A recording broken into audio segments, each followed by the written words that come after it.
Hi, good afternoon. I'm Rob Guttrow from NASA's Goddard Space Flight Center in the Office of Communications, also manager of the NASA Hurricane page. We're here today for an HS3 Google Hangout. HS3 means Hurricane and Severe Storm Sentinel uh, Google Hangout. The HS3 mission is a 5-year mission. This is the second year of the mission, and we'll be finding out what's brand new for this year with our 4 panelists. Just a little bit about the HS3 mission. The HS3 mission's purpose is to investigate the processes that underlie hurricane formation and the intensity changes of tropical cyclones in the Atlantic Ocean. Among those factors, HS3 will address the controversial hot, dry, and dusty Saharan air layer in tropical storm formation and intensification, and the extent to which the deep convection of the inner core of those storms is the key driver of intensity change. The HS3 mission will run between August 20th and September 23rd, based at Wallops Flight Facility in Wallops Island, Virginia. The HS3 mission page is nasa.gov/HS3. We will be taking questions at the end of the Hangout, and you can make some comments and questions in the YouTube comment section, on Twitter at hashtag NASAHS3, and also on the Google Plus page. Our participants today include Dr. Scott Brown. He is the principal investigator. Tom Miller, a NASA Global Hawk pilot, live from the airplane hangar at Dryden, so you'll be able to see the Global Hawk behind him.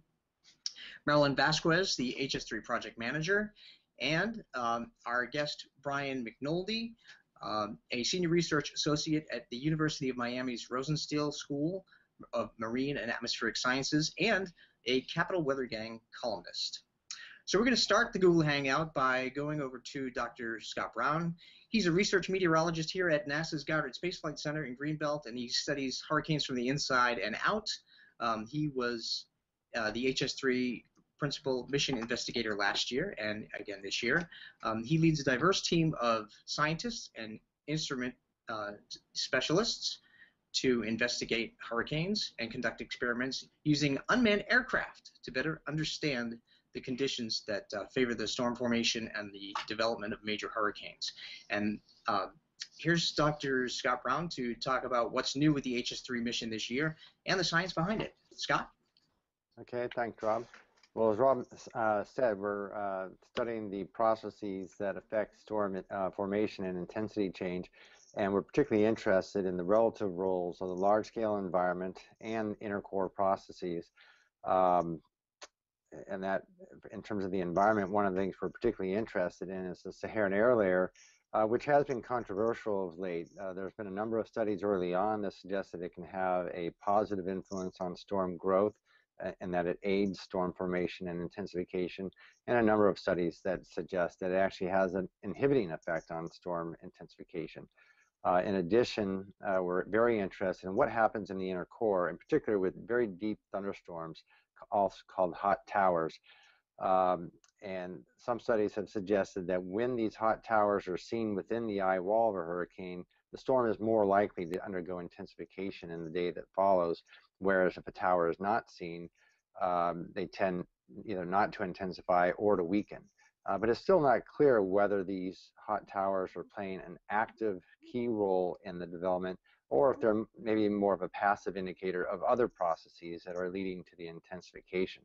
And so HS3 was really designed to try and look at both the environmental aspect of the problem and the inner core part of the problem. And to do that, we're using 2 of the NASA unmanned aircraft, one equipped specifically to look at the environment, and I'll describe a little later the payload that's on there.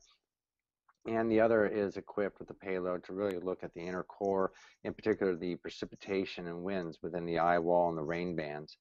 Last year was our first deployment, and in that deployment out of Wallops, we only had the environmental aircraft, and that was partly due to some logistical and technical issues with the other aircraft. Excuse me, your bud just fell out. But it proved extremely useful having that one aircraft to work out a number of the issues involved in a very complex operation, operating out of Wallops for the very first time, with a Global Hawk, with a science team that had never done this type of campaign in just this sort of way. So it was really a challenge. We had 6 flights that were done last year. The first one was actually our transit flight from Dryden out to Wallops. Hurricane Leslie was out in the Western Atlantic at the time, and we decided to fly around the outskirts of Leslie to look at its outflow layer. And that was our very first flight, and we got some very unique observations of the outflow layer probably for the first time, from above the storm all the way through the outflow layer and down to the surface. Our next 5 flights were into a very long-lived Hurricane Nadine, which the first flight being when it first became a tropical storm, the second flight when it first became a hurricane, and then if you remember, Hurricane Nadine moved out into the eastern Atlantic around the Azores and just sort of meandered out there for almost 2 weeks, or about 2 weeks. And we were able to do 3 flights during that time, something that you really wouldn't be able to do with the manned aircraft because of the range and duration of the Global Hawk.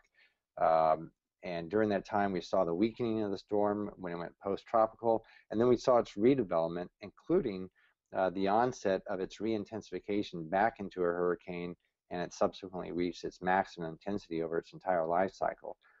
So we got some very unique measurements last year. Now this year, we're adding in the second aircraft, which will have the suite of instruments designed to look at the inner core, and by using the 2 planes, potentially one right after the other, we'll be able to get snapshots of the environment. I shouldn't say snapshots, but continuous looks at the environment and then the inner core, and then potentially going back and forth between the 2, with time in between for crew rest, given the long duration of these flights.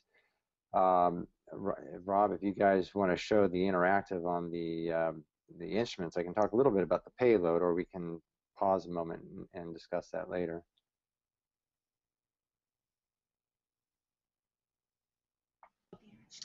Okay, let's pull up the interactive, please.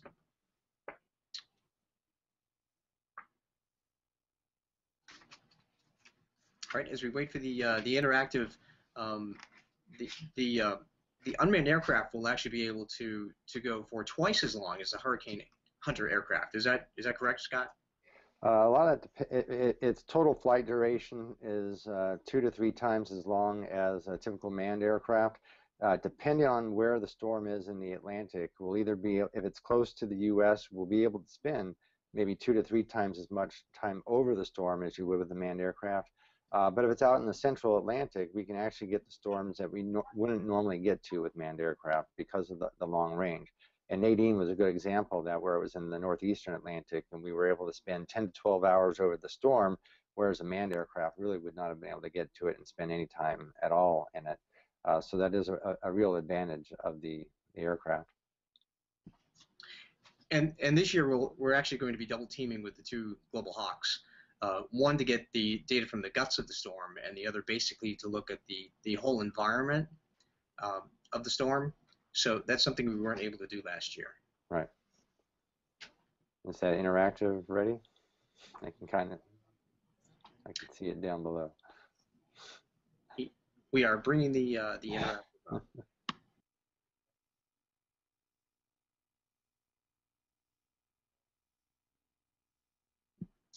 Let's take let's turn to some of the instruments on the Global Hawks as we wait for the interactive to come up.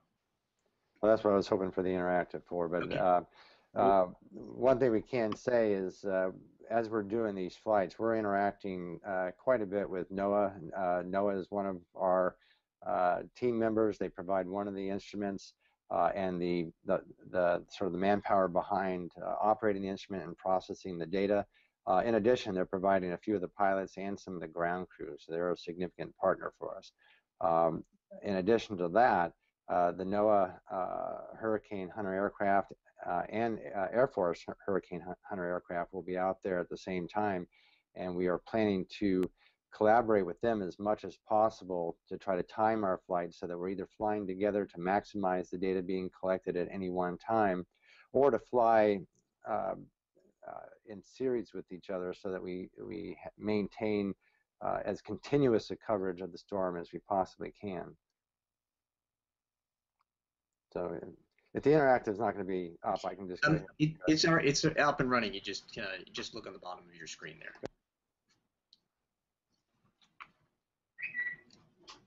All right. So this is our environmental aircraft. It has 3 instruments on it for 2013. The first is the cloud physics LiDAR, which is up in the nose of the aircraft.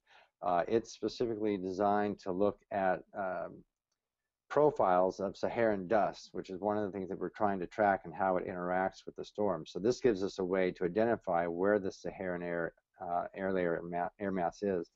A second instrument in the belly of the aircraft, although it lists twilight there, that's one that we're not actually flying this year, but there's another instrument that's going to be there called Scanning His, or it's an interferometer sounder that'll give us vertical profiles of temperature and humidity in the clear air environment.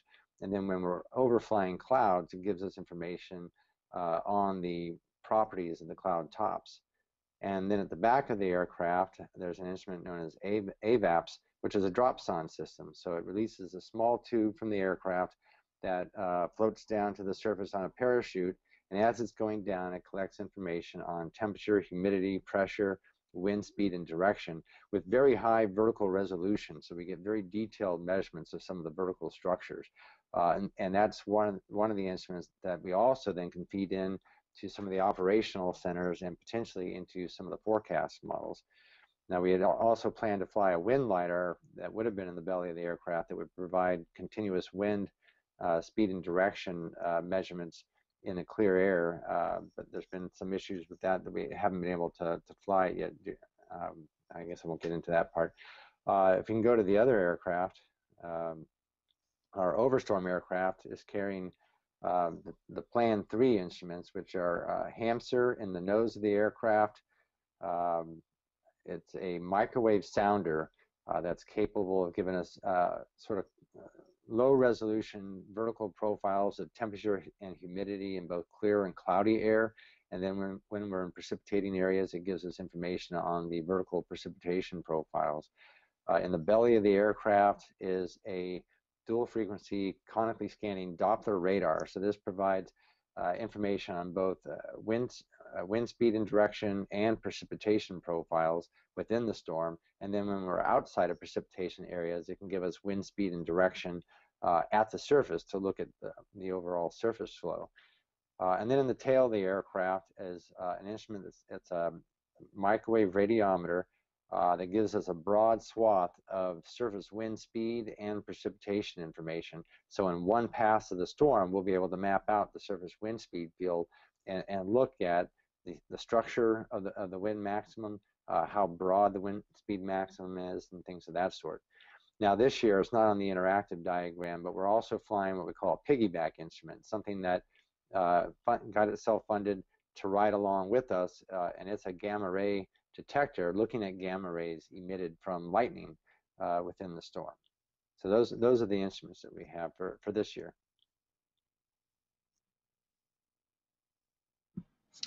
Back to you, Rob. Thank you, Scott. Just a reminder, we are taking questions, and you can make comments or questions on YouTube.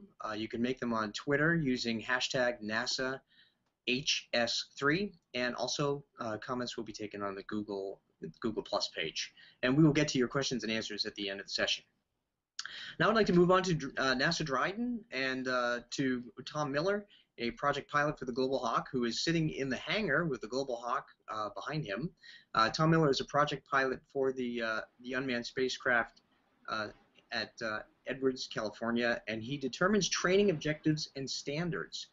He evaluates aircrew performance, and he is a subject matter expert for development on the ground station and command and control communication system that's used to fly the aircraft.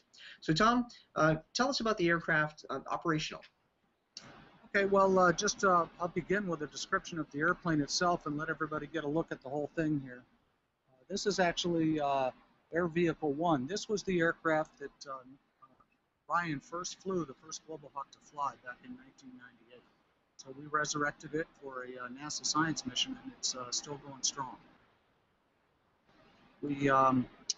As Scott talked about there, we develop our mission plans in conjunction with the scientists, typically a couple days prior to the flight. We'll go ahead and start working with the science team, and up to about the day prior, where we'll finalize this and turn it into a flight plan. Then we'll also, on that day, we'll also be coordinating with the air traffic authorities and lining up everything to conduct the mission. The day of flight, we'll show up about 3 hours prior to flight time, do our briefing, do our pre-flights, and prepare the aircraft. During all the time this is going on, the ground crew has been working really hard getting the aircraft ready to go. So we'll conduct the pre-flight, and then we go ahead and launch the aircraft using local command and control links. About 3 hours after the launch, we'll be driving out to the mission area. We'll go ahead and hand off the aircraft back to a crew here at Dryden that's in our Global Hawk Operations Center. And they will take over the aircraft and either continue en route to the mission area, depending on how close the mission area is, or go ahead and start right into the science portion. This crew will do a shift of about 9 to 10 hours. They'll hand it off to another crew, who again does another 9 or 10 hours of doing the scientists. And again, we'll either continue that, or depending on where the storm is, we'll start to drive home. Approximately 4 hours prior to landing, they'll hand the aircraft back off to the crew at Wallops, the recovery crew, and that crew will then effect the join up with the chase aircraft and go ahead and land. So as far as how the airplane flies, it's very similar to flying any other airplane, just kind of a full-time autopilot. We drive the airplane around and work with the scientists to achieve whatever objectives they need to accomplish. And again, the mission depends on whether we're flying the overstorm aircraft or the environmental aircraft as to how complicated it is. Let's see. What else can I talk about here about the airplane? Some of the challenges that we talked about and the advantages. Obviously, one of the advantages of using an unmanned aircraft is that we do have the endurance. We don't have to carry a full crew. We swap out during the flight. So that's a big advantage that this aircraft offers, whereas a manned aircraft is typically limited to the endurance of the air crew. We can change ours out right in the middle of the mission. But this also brings some challenges in that it is an unmanned aircraft, and we're still trying to fully integrate in the airspace with the other manned aircraft. So that's proved to be a challenge, but we've got a really good relationship with the FAA and the Oceanic Control Authorities, and they've really helped us out a lot. We've come a long way in a very short time on this program. Continue doing that. Thank you, Tom. So I have a question for you. In terms of the duration of Global Hawks, how long can they stay in the air? Well, of course, this depends on how the aircraft is loaded, but general flight time is about 28 hours. And what altitude do they fly at? We'll go well above 60,000 feet. We get to a cruise climb altitude based on weight, and at that point we have to burn off more fuel to continue climbing. So it achieves an initial altitude and then just does this kind of slow climb up to the ultimate ceiling. So what is it like piloting the Global Hawk from where you are? Well, it's a little strange. In some cases, you're a little disconnected from the aircraft. You don't have the same sensations that you would in a manned aircraft. You don't have, sound, the sound of the aircraft, the sound of the engines, the seat of the pants sensations, the G-forces that come on an airplane when you're flying. You know, if something were to go wrong, for example, and the engine were to roll back, you don't hear that as you would in a manned aircraft. So that brings its own challenges. Basically, all we have is sight, what's projected on the computer screen. So it's a bit like flying any other aircraft but on a full-time autopilot. We don't have direct control over the flight controls, but we give the aircraft altitude, headings, and airspeeds, and the mission management computers decide how to get the airplane where we asked it to go. And at 60,000 feet, you're well over the top of a tropical storm. Generally, we are, yes. So last year, I understand that during Hurricane Nadine, we dropped somewhere in the vicinity of 300 dropsons. Is that correct? So that provided a lot of information that we otherwise couldn't get. Yeah, it sure did. I think Scott could probably speak more to the data that was collected than I could. Yeah, I think overall we collected about 350 dropson profiles. The dropson instrument's capable of carrying up to 88 sons in a single flight. And I think the most that we did was around 75, 77 last year in a single flight. Scott, can you explain for the viewers what a dropson is and what it tells us? Yeah, thought I did earlier, but so basically, again, it's a small tube that has a parachute at one end and a sensor at the other end, and it's ejected from the aircraft. It's a fairly lightweight tube, about maybe 1.5 inches in diameter and maybe 15 inches long. And as it falls to the surface on this small parachute, it's collecting temperature, pressure, wind speed, relative humidity, and wind direction. And then when it hits the surface, it stops collecting data. But it basically gives us a very high resolution profile of those parameters at the location of the drop. Thank you, Scott. Back to you, Tom. Anything you want to add? I don't think so. Maybe I'll save it for some questions and answers later. Okay. A chance. Very good. Thank you. And that's a beautiful aircraft behind you.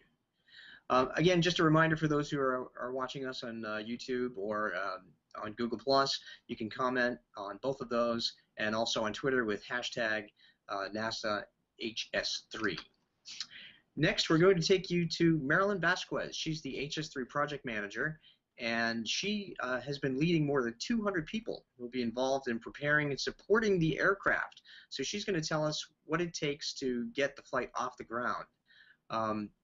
Marilyn does flight planning and aircraft coordination, and she conducts the science data collection, which is a big job all in itself. All of this work is done to support the HS3 mission, which has the 2 Global Hawks, as we've been talking about, and carry these science instruments over hurricanes and tropical cyclones. So, Marilyn, tell us about flight planning and what it takes to get a flight off the ground. All right. Getting some echo here. Anyway, I wanted to let you know that this whole project is a great amount of coordination, communication, and planning. That's how we do this. I work the project development with Scott, and then with the Global Hawk team at Dryden for all of the operations, and then also with our host here at Wallops for the logistics and operations for flying the plane. So do you have that? Yes, I see you've got the integration video. Can we run that? So what I'm showing you here, if it comes up, are you guys seeing it? Anyway, it's the integration of the environmental aircraft. You're going to see them load scanning his into the belly of the plane, then CPL into the nose, and AVAPS, which that was the dropson system, they'll be loading that into the tail. So you can watch that while I tell you a little bit about how we do a mission. So for example, when the instruments first arrive, the first thing we do is we weigh them. Then we hook them up to a ground computer that's going to communicate and find out if the instrument is properly communicating, because we want to have the status of the instruments while they're flying. We want it to be able to talk to us on the ground. We also want to plug it in and see what kind of power it's going to draw. So we want to have a very good characterization of the plane, of the instruments before we put them on the plane. So once we've done that with all the instruments, we put them all on the plane, we attach all the fairings, get the whole plane ready as if it's going to fly, then we weigh it. That gives us the center of gravity for the calculations that we need for fuel load. After that, we're getting ready for communication testing. So what we want to do at that point is make sure that the scientists who will be at the facility, the operations facility at Wallops, they'll be able to talk to their instruments. And the instruments at that time are on the plane, on the ground at Dryden. So that's our first test. Then we do a series of other communication tests to make sure everything's going to run. when we're very confident that everything is communicating, whether it be a science instrument or a facility instrument, which would be things like a camera or the basic communication system for the plane.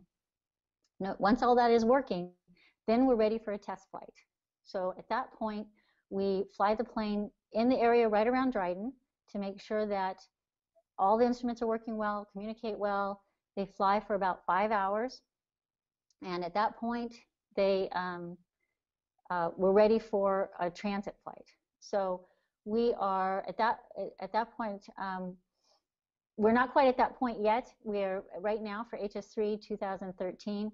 We have, sorry, I keep seeing Rob, so I'm distracted. I'm not seeing the video. Sorry, Rob.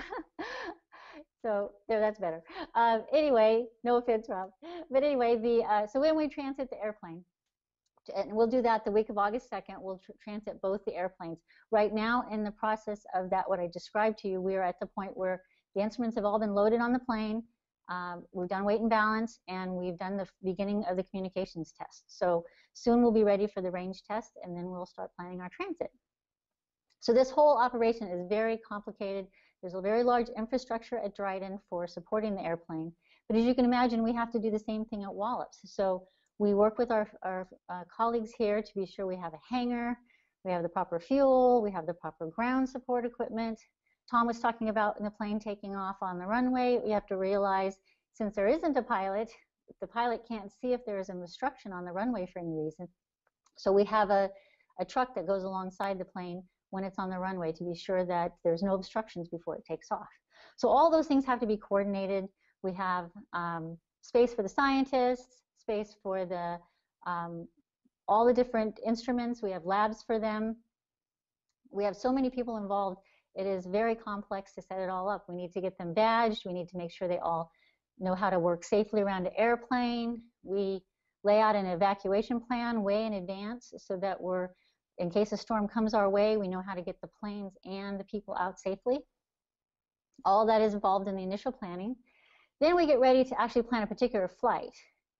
So Scott's told you about our goals.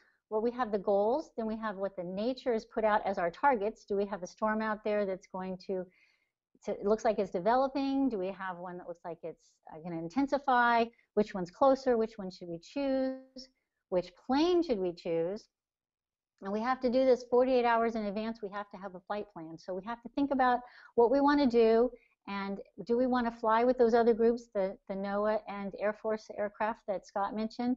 Do we want to have them in the storm while we're going back and getting another plane? How do we want to do it? And we talk to them, to the whole group once a day, to look at our planning to see what we want to do. All those things have to come together. They have to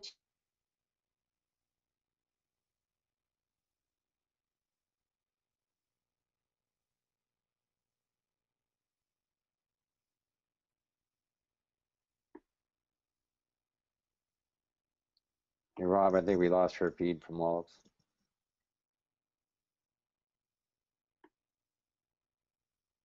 Okay, it looks like we may have lost Marilyn. We're getting a lot of great questions, which we will begin to address. First, I would like to go over to our guest, Brian McNulty. He's a senior research associate at the University of Miami's Rosenstiel School of Marine and Atmospheric Sciences in Miami. He's a tropical weather expert, too, for the Washington Post's Capital Weather Gang blog. Some cool things about Brian is that he actually spent a summer here at NASA Goddard in 1997, so he got to see the TRIM spacecraft and meet one of his role models, Joanne Simpson, who he calls the mother of tropical meteorology. Most of his current research is on vortex initialization in models, and it's about analyzing a model and creating a new vortex that hopefully more closely resembles nature. So, Brian, why don't we just jump over to you and see if you have any questions for the panel, and go from there. All right. Thanks, Rob. I appreciate the invitation to be on here with the experts from HS3 program. The work being done by this is incredible. Being able to go out to the far eastern Atlantic and look at storms is certainly a unique opportunity. The manned aircraft at best can get out to about the mid-Atlantic, and that's a stretch.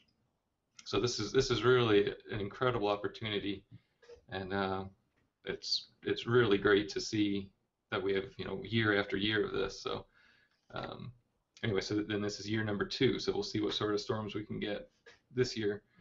As far as questions go, I guess maybe my first one would be for Tom. Now you mentioned we can fly one of the Global Hawks at a time. We can fly one of the Global Hawks at a time, and those can be in coordination with either a NOAA or an Air Force plane, so they could be flying through the same storm or on top of the same storm at the same time. Yeah, that's true. However, remember, these aircraft are typically going to be at different altitudes. Obviously, sure. we're the high flyers out there, and then the other aircraft will be in. But we do have a pretty good communications plan. This is something we've been working on for a long time. In fact, it's been years in development. We've been NASA and NOAA have been doing hurricane research for a long time. So that's key, as Marilyn said, is the coordination between all of these different agencies. So we have this plan that we use, and we follow the plan.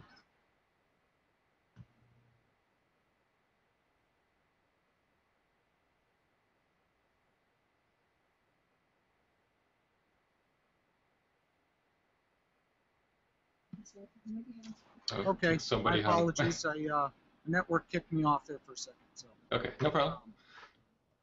So we follow this plan pretty closely to make sure that everybody is not in the same airspace at the same time, and we're not dropping things in a place where we won't want to drop them. So right. That's the key there. And Marilyn does a really good job corralling everybody together and keeping us on this plan to make sure that we're following. Terrific. So yeah, I guess one thing to just, if anyone is curious, these planes don't replace what we have now in terms of the manned missions that fly right into the eye of a hurricane and measure the maximum winds and all that. So these are just kind of a really great extra resource. Go ahead. Yeah, that's true, Brian, and that's really the same for any aircraft. All aircraft are good at doing certain things, and really the key is combining all of these aircraft together and using the advantages of each of them. It provides a lot of synergy for the whole project as a whole. Absolutely, yeah, it's wonderful. And being able to go out and get the wind fields from storms in the far eastern Atlantic is something we've never been able to do. And then again, the big push on being able to understand the dry air coming off of Africa, these Saharan air layers, is a huge mystery. What impact that has on hurricanes and how fast they strengthen, or if they strengthen at all. So there's some proof that the Saharan air layer can actually help storms, and some on the flip side that it's not so good for them. Maybe a question then for Scott would be, what happens to these instruments after HS3 is over? Obviously, there's some great instruments at work here. Do they just get retired, or what's their future? No, they won't be retired. All these instruments are generally funded through various research programs. So right now they're committed to HS3 for 3 years of flights.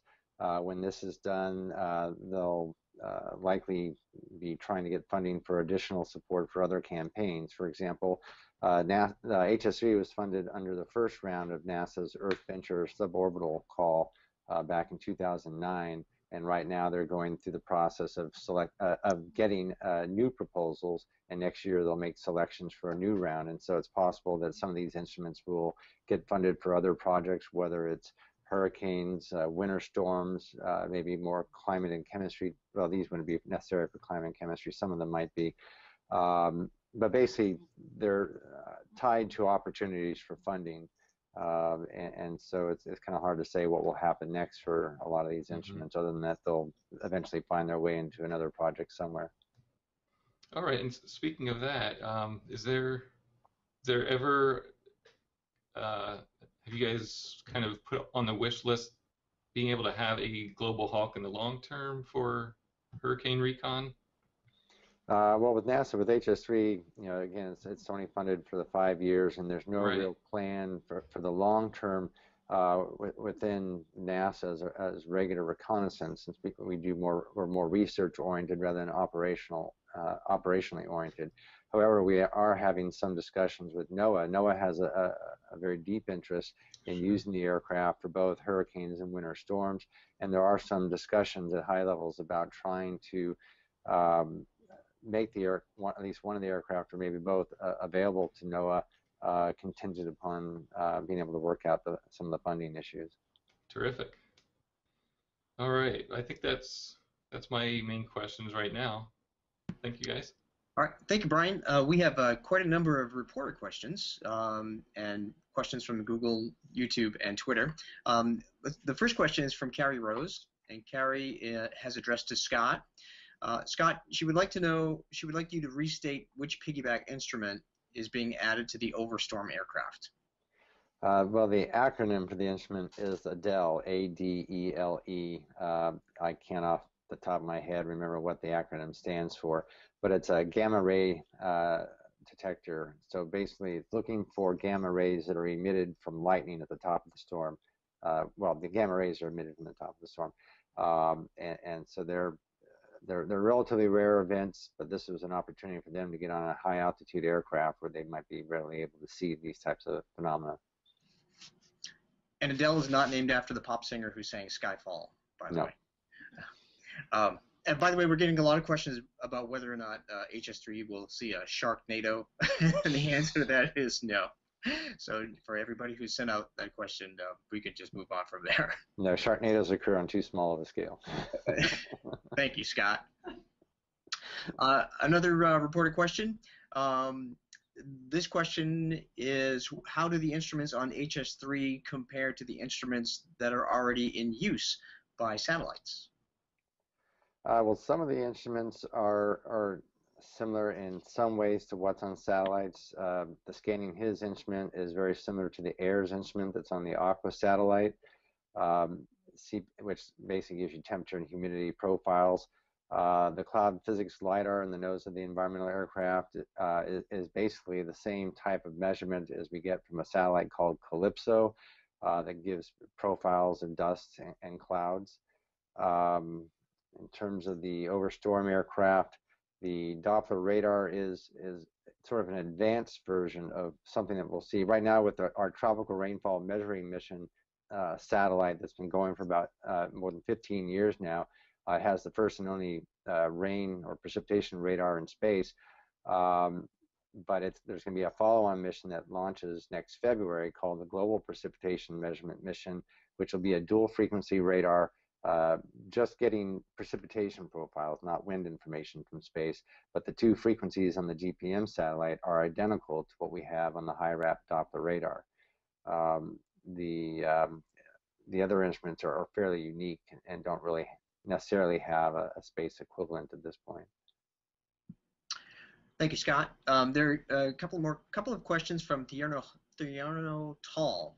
One question is it possible to access the data about Hurricane Nadine? From a non-HS3 perspective, or actually even including an HS3 perspective, you can find Nadine under the NASA Hurricane page archives at nasa.gov/hurricane in the 2012 list of storms, where we do have a lot of the different NASA satellite data, as well as some of the information from when HS3 sent the Global Hawks over it. Scott, would you like to follow up with that? Yeah, all the data is made freely available to the public. Anybody who wants to use it, if people go to our project webpage, which is espo.nasa.gov/HS3, there's a link on the left side that is for data, and it basically links you to archived web pages for each of the instruments that flew on the environmental aircraft last year. Of course, it takes some level of expertise to learn how to use these data sets, but for any researchers in particular who are interested in using these data, they can just go to those websites and download the data and start working with them. Typically, after data is collected while we're in the field, there's a period of about 6 months where the data is processed, quality controlled, and then once we make sure everything is all right, then we put the link on the web page so that it becomes available to anybody who wants to use it. Okay. Thank you, Scott. The next question is about education materials on HS3 and hurricanes. For education materials on hurricanes in general, you can also go back to the NASA Hurricane page, nasa.gov/hurricane. There is an educators section there. I'm going to throw it to Marilyn Vasquez about the HS3. Yes, thank you. I'm glad to be back. We do have materials. There's information on our website that Scott talked about. I think that's the best place. We also have links to information in our calendar about events that have to do with EPO or public affairs. So I would say the best place to start is our website. Thank you, Marilyn. We have a question from Seth Bornstein of Associated Press, and this one involves operational data. Will the National Hurricane Center forecasters be able to use any of the data for their tracking models? All right, well, from the environmental aircraft, the dropson data does get used. It's processed in real time by people at the NOAA Hurricane Research Division, and then they pass the information on to the National Hurricane Center. In addition, the data is uploaded to a global system for sharing the data, and so it's available not only for the Hurricane Center, but for operational forecast centers who might want to ingest that data into the forecast models. The other data, such as from the cloud physics LiDAR and scanning HIS, are not as easy to use operationally, but we can make some of the data available in real time. I think they're going to be particularly interested in the data from our overstorm aircraft, and since this is our first year of flying the overstorm aircraft in the field, we have to see what we can do in terms of getting that data to them in real time. When you're trying to download large data sets from an aircraft down to the ground, we're limited by bandwidth, and it can be hard to get the information down quickly and with the sort of products that they want to see. So this year is sort of a test for us to produce certain types of products that we think would be useful for them, share that with them, maybe not necessarily in real time, but shortly after to get some feedback, and then hopefully by next year we can try to get the data to them in real time where it could help with their forecast operations.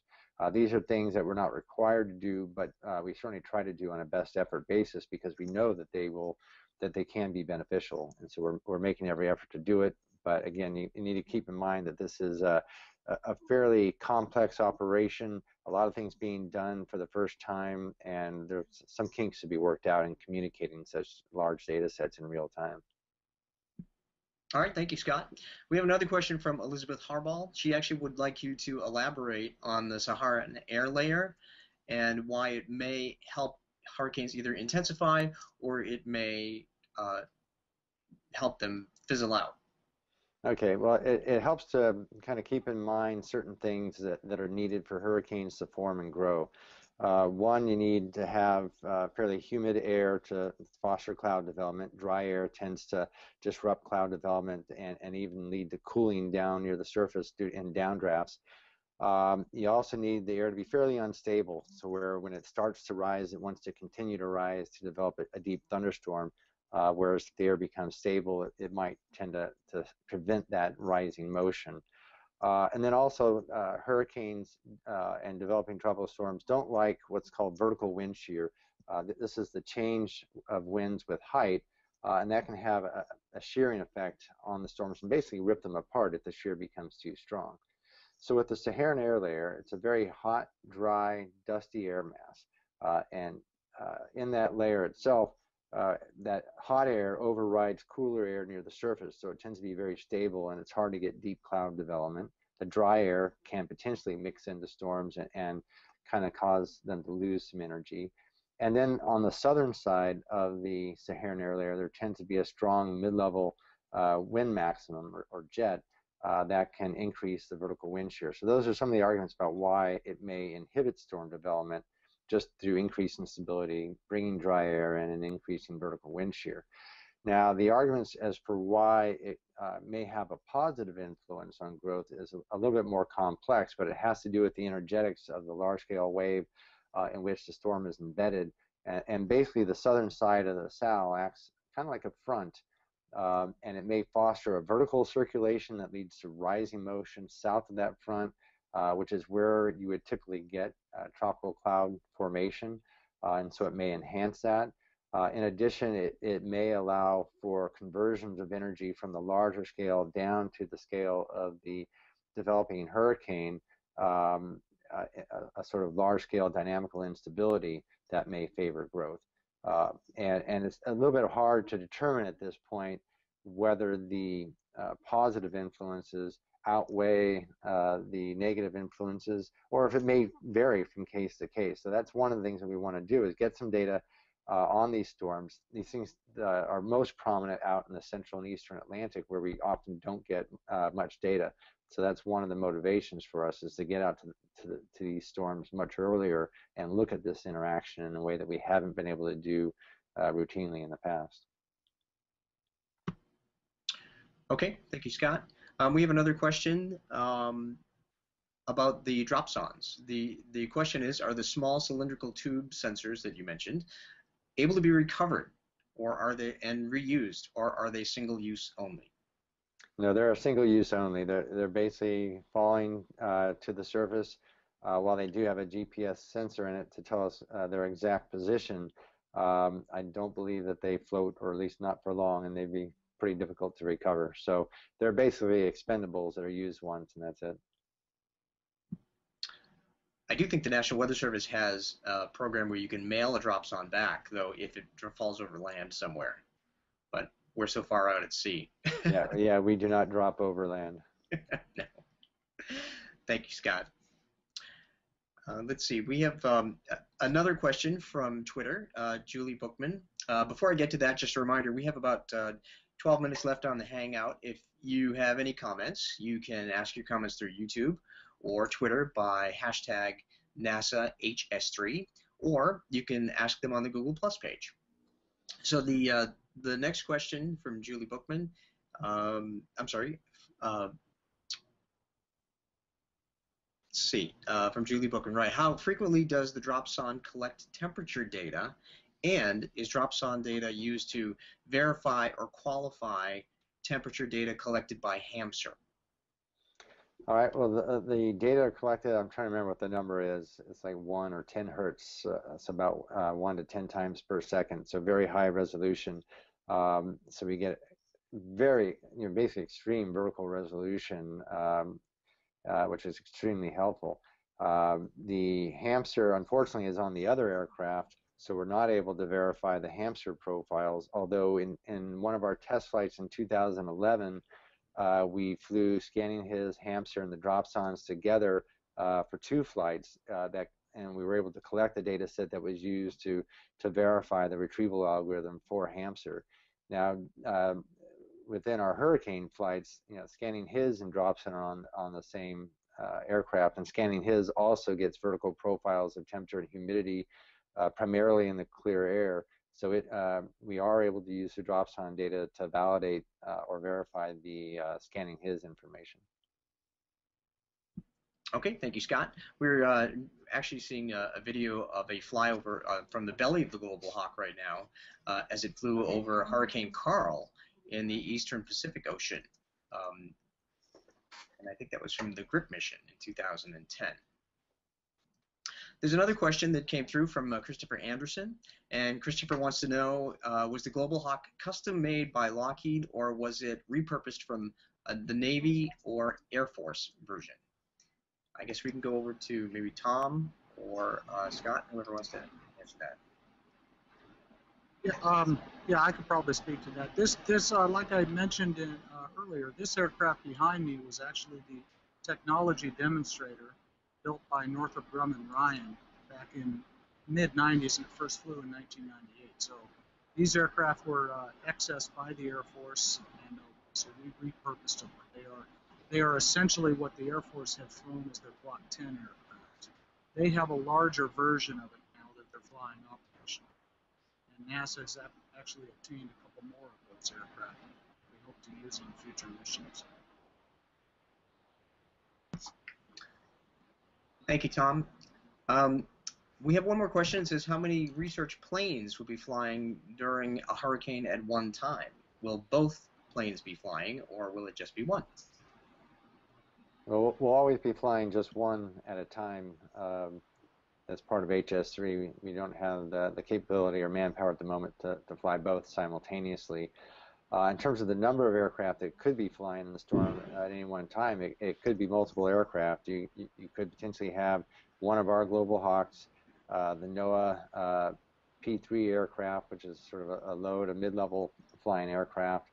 There's a NOAA Gulfstream 4 aircraft that flies at somewhat higher altitude, and then potentially Air Force aircraft out there as well. Back in 2010, during our GRIP campaign, our Genesis and Rapid Intensification Experiment, at one point we actually had, I think, 5 aircraft in the storm at one point. There was 3 NASA aircraft, 2 NOAA aircraft, and at various times an Air Force aircraft. So it is possible to have multiple aircraft operating at the same time. Thank you, Scott.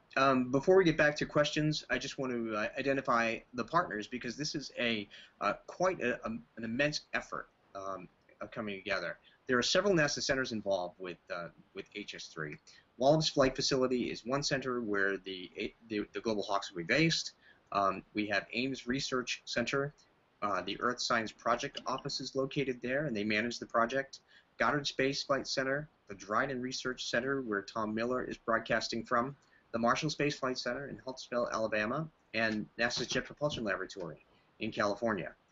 In addition to NASA, though, there are other outside partners that have contributed quite a bit to this mission. NOAA's Hurricane Research Division is a part of this mission, and the Earth System Research Laboratory. The National Centers for Environmental Prediction, the Naval Postgraduate School, the Naval Research Laboratory, Northrop Grumman, NCAR, the National Center for Atmospheric Research, State University of New York at Albany, University of Maryland, Baltimore County, University of Wisconsin, and the University of Utah. So as you can see, this is quite an effort that brings together all of these scientific organizations. Just a reminder before we get to the next question that all of these videos and images will be on the NASA HS3 website, nasa.gov/HS3. And we also have additional information on the nasa.gov/hurricane page. Okay, let's take another question. Let's see, from Twitter. Bear with me for just a moment. What was the deadliest storm of 2012? We'll throw that one over to Scott. I don't have that information offhand. My focus last year was primarily while we were in the field.